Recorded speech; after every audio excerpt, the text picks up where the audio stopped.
Hi everyone, कैसे हैं आप लोग। उम्मीद करती हूँ आप लोग अच्छे होंगे, स्वस्थ होंगे, मस्त होंगे। आज हम लोग पढ़ेंगे NCERT पैटर्न हिंदी, सामान्य हिंदी पढ़ेंगे।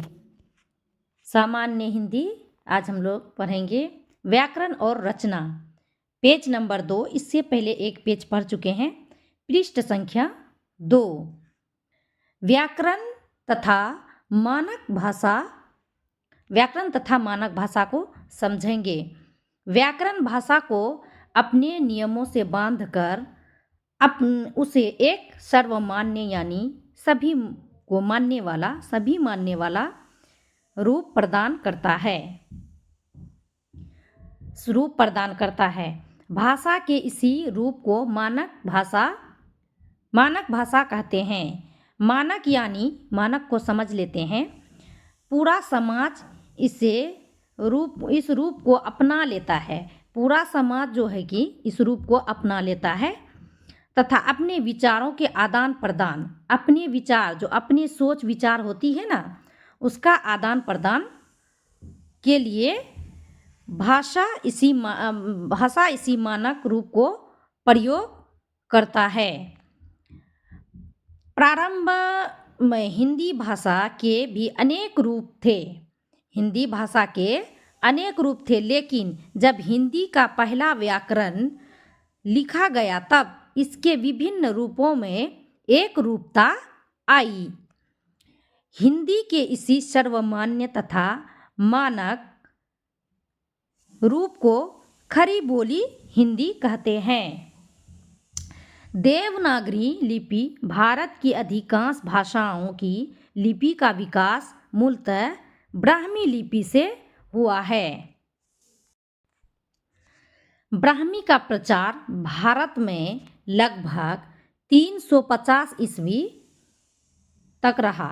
इस समय तक उत्तर और दक्षिण की ब्राह्मी लिपि में पर्याप्त अंतर हो गया था।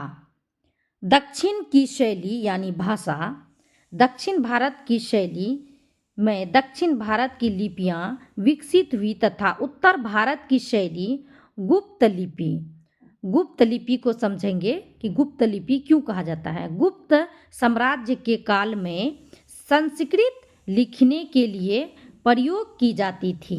संस्कृत लिखने के लिए प्रयोग की जाती थी, इसीलिए गुप्त लिपि कहा जाता है। गुप्त लिपि और कुटिल लिपि में परिवर्तित होती हुई देवनागरी तथा उत्तर भारत की अन्य लिपियों के रूप में विकसित हुई। देवनागरी लिपि अन्य भारतीय लिपियों की तरह बाएं से दाहिनी ओर को लिखी जाती है। उत्तर भारत और दक्षिण भारत को हम लोग समझ लेते हैं कि उत्तर दक्षिण भारत क्यों बोलते हैं। भारत के 2 भौगोलिक क्षेत्र हैं।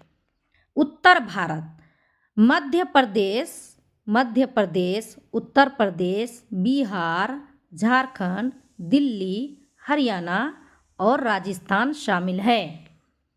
दक्षिण भारत केरल, तमिलनाडु, तेलंगाना, तमिलनाडु, आंध्र प्रदेश और कर्नाटक शामिल है। उत्तर भारत, दक्षिण भारत विंध्य पर्वत भाग माना जाता है। देवनागरी लिपि की विकास यात्रा इस प्रकार हुई। ब्राह्मी, उसके बाद गुप्त, फिर उसके बाद कुटिल, फिर प्राचीन नागरी, फिर देवनागरी।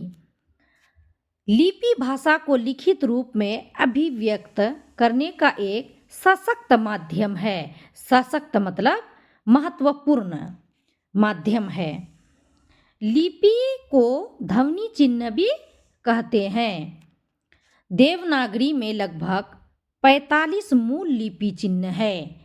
स्वरों के मात्रा चिन्ह तथा अंकों के चिन्ह इनसे पृथक है। पृथक यानी अलग। कुछ नई ध्वनियों के लिए नई लिपि चिन्ह भी बनाए गए हैं।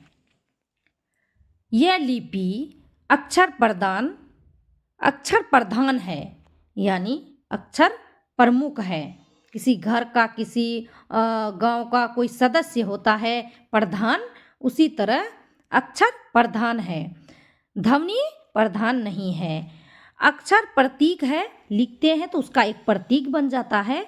जब हम उन प्रतीकों का उच्चारण करते हैं तो ध्वनि बनती है। जैसे हम लोग बोले जैसे भारत, भारत बोले ना, भारत बोले तो भारत लिखा गया, सुना गया, जो वो हुआ ध्वनि।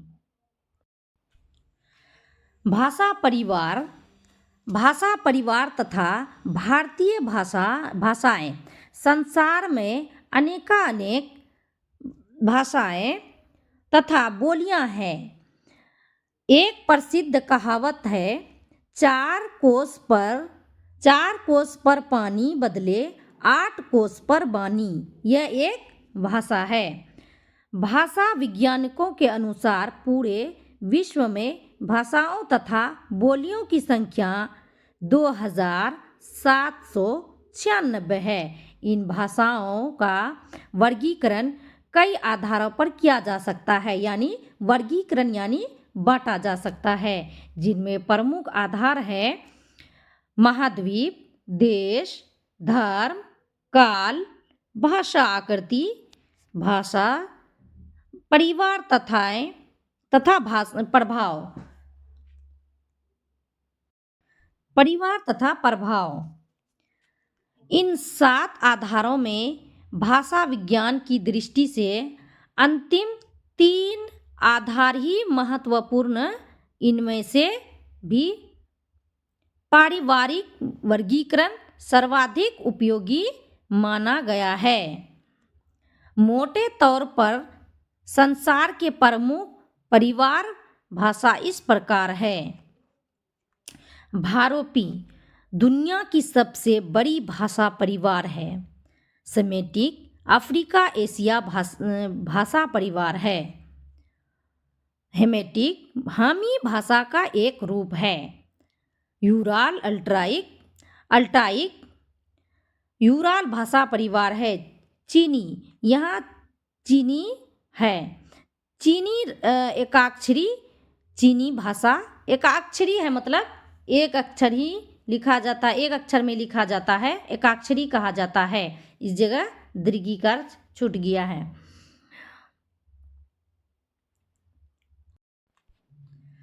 द्रविड़ भारत की दूसरी सबसे बड़ी भाषा परिवार। मलय पालिनीशियन ये भी एक भाषा है। बांटू नाइजर कांगो भाषा परिवार की उपशाखा है। बुशमैन खोइसन भाषा की एक समूह है। सूडान का भाषा साहित्यिक अरबी और अंग्रेजी है। ऑस्ट्रेलियन पापुअन ऑस्ट्रेलिया की मूल भाषा है। रेड इंडियन भारतीय नोटों पर लिखी जाने वाली भाषा है। काकेसी जंगल से संबंधित भाषा है। जंगली लोग जंगल में जो रहते हैं वही यूज करते हैं। जापानी कोरियाई दोनों भाषाएं पूर्वी एशियाई में बोली जाती है। इनमें भारोपी अब इसे भारत हित्ती के नाम से जाना जाता है। ये भारत हित्ती के नाम से जाना जाता है। परिवार विश्व का सबसे प्रसिद्ध परिवार है। इस परिवार में यूरोप, अमेरिका, एशिया, अफ्रीका और ऑस्ट्रेलिया की हजारों बोलियां तथा भाषाएं सम्मिलित हैं। उत्तर भारत की हिंदी, सिंधी, पंजाबी, कश्मीरी, गुजराती, मराठी, उड़िया, बंगला, असमिया तथा उर्दू जैसी वर्तमान भाषाएं भारोपी परिवार से ही संबंध रखती है। प्रायः इन सभी भाषाओं पर संस्कृत का प्रभाव किसी न किसी रूप में अवश्य है। यही कारण है कि इन्हें सीखने में हमें कोई कठिनाई नहीं होती है। धन्यवाद। मिलते हैं अगली क्लास में। बाय।